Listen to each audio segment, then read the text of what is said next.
প্রিয় দর্শক, আজ ঘটে যাওয়া সকল আলোচিত সংবাদ আপনাদেরকে জানিয়ে দেব।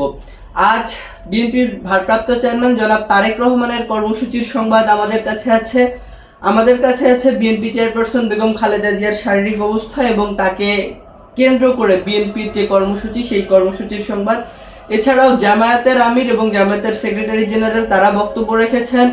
ইসলামী ছাত্র শিবির আগামী 1 বছরের জন্য নতুন নেতৃত্ব নির্বাচন করেছে, সেই সংবাদ আছে।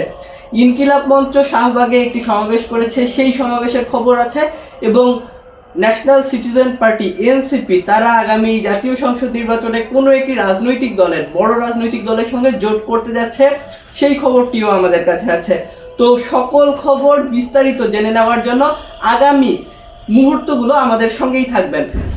বিএনপির ভারপ্রাপ্ত চেয়ারম্যান তারেক রহমান তিনি দীর্ঘ 17 বছরের নির্বাসিত জীবনের রীতি টেনে বাংলাদেশে ফিরেছেন।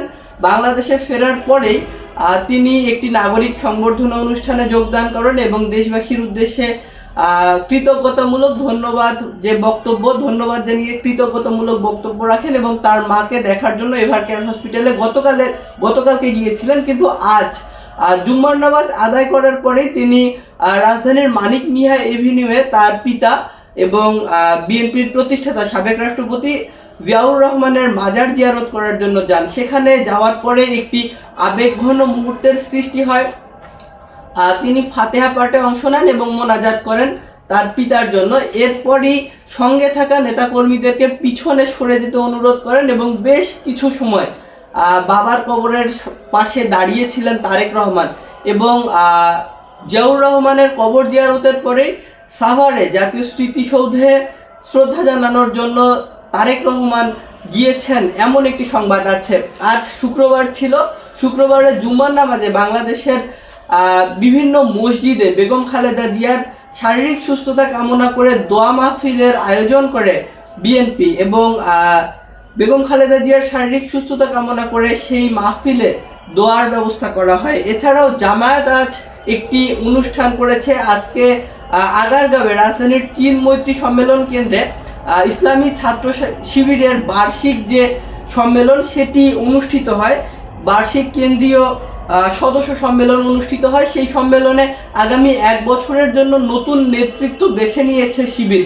সেখানে অংশ নিয়ে জামায়াতে ইসলামের আমির ডক্টর শফিকুর রহমান তিনি বলেন, বেকার যুবকদের উদ্দেশ্যে বলেন যে আমরা বেকার ভাতা দিতে চাই না, বরং একটি দক্ষ জনসম্পদ গড়ে তোলার মধ্য দিয়ে কর্মসংস্থানের মধ্য দিয়ে একটি আত্মনির্ভরশীল জাতি বিনির্মাণ করতে চাই। এবং তিনি পাঠ্যপুস্তকে ভালো কারিকুলাম অন্তর্ভুক্ত করার যে প্রত্যাশা বা প্রত্যয়ের কথা জানান। অর্থাৎ জামাত যদি আগামী দিনে ক্ষমতায় যায় তাহলে আমাদের পাঠচক্রে যে বিষয়গুলোকে পড়ানো হয় সেই জায়গাগুলোতে মানসম্মত কারিকুলাম অন্তর্ভুক্ত করা হবে বলে জামায়াত আমির বলেন। এবং জামায়াতের সেক্রেটারি জেনারেল অধ্যাপক মিয়া গোলাম পারওয়ার তিনি বলেছেন যে একটি অশুভ শক্তি এখনো বাংলাদেশকে অস্থিতিশীল করতে তৎপর। তারা নির্বাচন বানচালের ষড়যন্ত্র করছে এবং শিবিরকে বিভিন্ন ধরনের ট্যাগিং দিয়ে, যেমন স্বাধীনতা বিরোধী, আলবদর বাহিনী তৈরি করেছে, রক কেটেছে, এরকম বিভিন্ন ধরনের ট্যাগিং এবং অপপ্রচারের মাধ্যমে শিবিরকে দমানো যাবে না বলে জামায়াতের সেক্রেটারি জেনারেল তিনি মন্তব্য করেছেন। এছাড়াও আগামী 1 বছরের জন্য নতুন নেতা পেয়েছে ইসলামী ছাত্র শিবির। কেন্দ্রীয় সদস্য সম্মেলনে ছাত্র শিবিরের সভাপতি হিসেবে নির্বাচিত হয়েছেন নুরুল ইসলাম সাদ্দাম এবং নতুন সাধারণ সম্পাদক হিসেবে সেক্রেটারি জেনারেল সাধারণ সম্পাদক নির্বাচিত হয়েছেন সিবগাতুল্লাহ সিবগা। এছাড়াও ইনকিলাব মঞ্চের একটি খবর আমাদের কাছে আছে।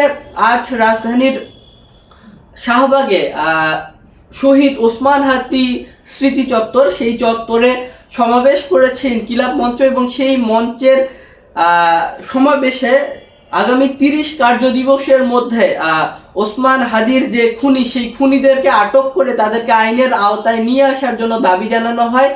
আজ জুম্মার নামাজ শেষে রাজধানীর ঢাকা বিশ্ববিদ্যালয়ের কেন্দ্রীয় জামে মসজিদ থেকে একটি বিক্ষোভ মিছিল বের করে ইনকিলাব মঞ্চ এবং সেই মিছিলটি শাহবাগে এসে জনসমাবেশে পরিণত হয় এবং সেই সমাবেশে বিভিন্ন পর্যায়ের নেতৃবৃন্দ বক্তব্য রাখেন এবং তারা বলেন যে যতক্ষণ না পর্যন্ত হাদি হত্যার বিচার চলছে ততক্ষণ পর্যন্ত এই আন্দোলন চলমান থাকবে, প্রয়োজনে শাহবাগেই তারা রাত্রি যাপন করবেন, এমন একটি ঘোষণাও ইনকিলাব মঞ্চের সদস্য সচিবের পক্ষ থেকে এখনো পর্যন্ত ইনকিলাব মঞ্চের যে সদস্য সচিব আব্দুল্লাহ আল জাবের তিনি এই ঘোষণা দিয়েছেন যে যতক্ষণ না পর্যন্ত হাদি হত্যার বিচার চলছে ততক্ষণ পর্যন্ত আন্দোলন চলবে। আমরা সেই ওই শাহবাগেই তারা অবস্থান করবেন এবং তারা প্রয়োজনে সেখানে রাত্রি যাপন করবেন এমন ঘোষণা দিয়েছেন। এছাড়া একটি জোট ভাঙা গড়ার যে খেলা সেটি নির্বাচন আসলে জমে ওঠে। জমিয়তে উলামা ইসলাম যেটি ইসলামী আন্দোলন, যেটি চরমোনাই পীর সাহেব হুজুরের দল এবং জামায়াত, এই দুটি দলের সঙ্গে জমিয়তে উলামা ইসলাম ছিল, তারা সেখান থেকে বেরিয়ে এসে বিএনপির সঙ্গে সমঝোতা করেছে এবং জামায়াতের সঙ্গ ছাড়তে যাচ্ছে ইসলামী আন্দোলন বাংলাদেশ।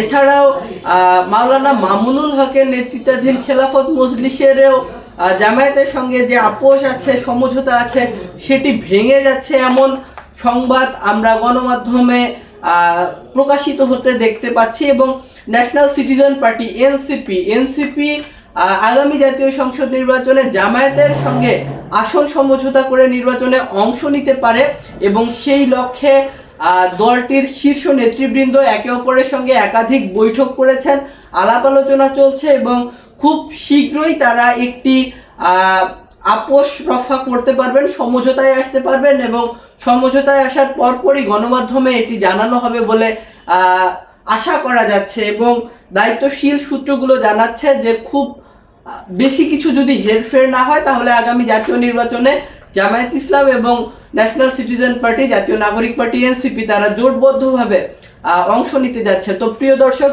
এই ছিল আজকের ঘটে যাওয়া আলোচিত সংবাদগুলো। এতক্ষণ আমাদের সঙ্গে থাকার জন্য অসংখ্য ধন্যবাদ।